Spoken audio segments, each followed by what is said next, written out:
गंगा दशहरा क्यों मनाया जाता है?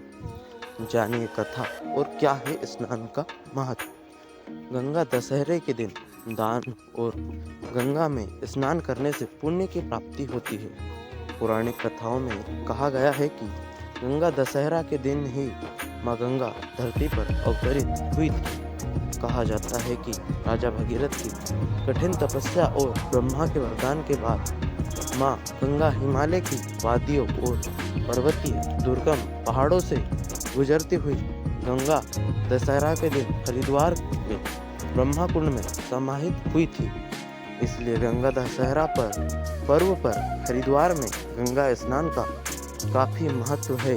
पूजा और स्नान का समय हमारे हिंदू धर्म में गंगा दशहरा का बड़ा महत्व माना जाता है।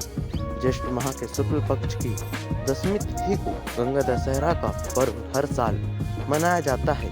मान्यता के अनुसार गंगा दशहरा के दिन ही माँ गंगा का धरती पर पदार्पण हुआ था। इसी दिन राजा भगीरथ माँ गंगा को पृथ्वी पर लेकर आए थे। गंगा दशहरा का दिन दान और गंगा स्नान का बड़ा महत्व है। कहा जाता है कि आज के दिन गंगा स्नान करने से जन्मों जन्मों के पापों से मुक्ति और भविष्य खुशियों से भर जाता है। इसलिए मनाया जाता है गंगा दशहरा। गंगा दशहरा मनाने की कहानी भगवान राम के वंशजों से जुड़ी है। राजा सगर की 2 रानियां केसनी और सुमति की कोई संतान नहीं थी। संतान प्राप्ति के लिए दोनों रानियां हिमालय में भगवान की पूजा अर्चना और तपस्या में लग गई।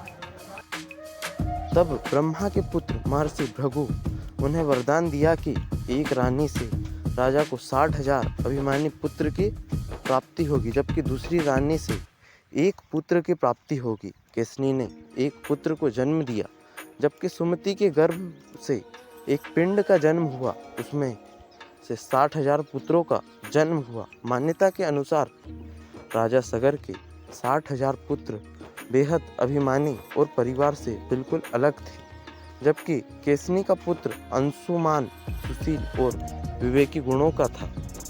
एक दिन राजा सगर ने अपने यहाँ पर एक अश्वमेघ यज्ञ करवाया। राजा ने अपने 60,000 पुत्रों को यज्ञ के घोड़े को संभालने की जिम्मेदारी सौंपी, लेकिन देवराज इंद्र ने छलपूर्वक 60,000 पुत्रों से घोड़ा चुरा लिया और कपिल मुनि के आश्रम में बांध दिया। सुमति के 60,000 पुत्रों को घोड़े के चुराने की सूचना मिली तो सभी घोड़े को ढूंढने लगे।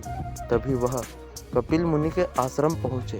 कपिल मुनि के आश्रम में उन्होंने घोड़ा बंधा देखा तो आक्रोश में घोड़ा चुराने की निंदा करते हुए कपिल मुनि का अपमान और उनके आश्रम में उत्पात मचाया। यह सब देख तपस्या में बैठे कपिल मुनि ने जैसे ही आंख खुली तो आंखों से ज्वाला निकली, जिसने राजा के 60,000 पुत्रों को भस्म कर दिया। इस तरह राजा सगर के सभी 60,000 पुत्रों का अंत हो गया, लेकिन उनकी अस्थियां कपिल मुनि के आश्रम में ही पड़ी रही। राजा भगीरथ ने की तपस्या। राजा सगर जानते थे कि उनके पुत्रों ने जो किया है उसका परिणाम यही होना था, लिहाजा सभी के मोक्ष के लिए कोई उपाय खोजने बेहद जरूरी था। इसलिए राजा सगर से लेकर राजा भगीरथ सगर के वंशज दिलीप के पुत्र यानी उनके पूर्वजों ने अनेकों प्रयास किया, लेकिन कोई भी इस प्रयास में सफल नहीं हो पाया। अंत में भागीरथ के प्रयास से ही यह संभव हो पाया। कहानियों में कहा गया है कि भागीरथ की कठोर तपस्या से प्रसन्न होकर माँ गंगा को हिमालय से धरती पर आना पड़ा। माँ गंगा सबसे पहले पर्वत पर आई, इसलिए उस दिन को हम गंगा सप्तमी के नाम से जानते हैं।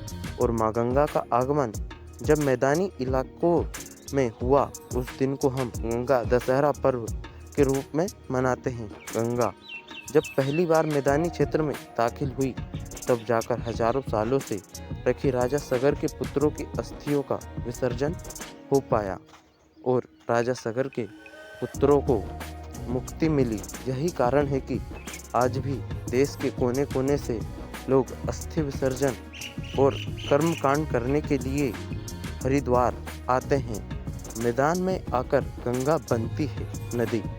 धर्माचार्य प्रतीक मिश्रापुरी कहते हैं कि हरिद्वार में गंगा का महत्व इसलिए बढ़ जाता है क्योंकि गंगा को पर्वतों की पुत्री कहा जाता है, लेकिन जब वह मैदान में दाखिल होती है तो वह युवती बन जाती है। इसलिए हरिद्वार में माँ गंगा का महत्व बढ़ जाता है। यहाँ पर आने वाले श्रद्धालु गंगा नदी में आस्था की डुबकी लगाते हैं और दान पुण्य करते हैं। दोस्तों, वीडियो को अंत तक देखने के लिए धन्यवाद। वीडियो अच्छी लगी हो तो वीडियो को लाइक करें, चैनल को सब्सक्राइब करें। Thanks for watching.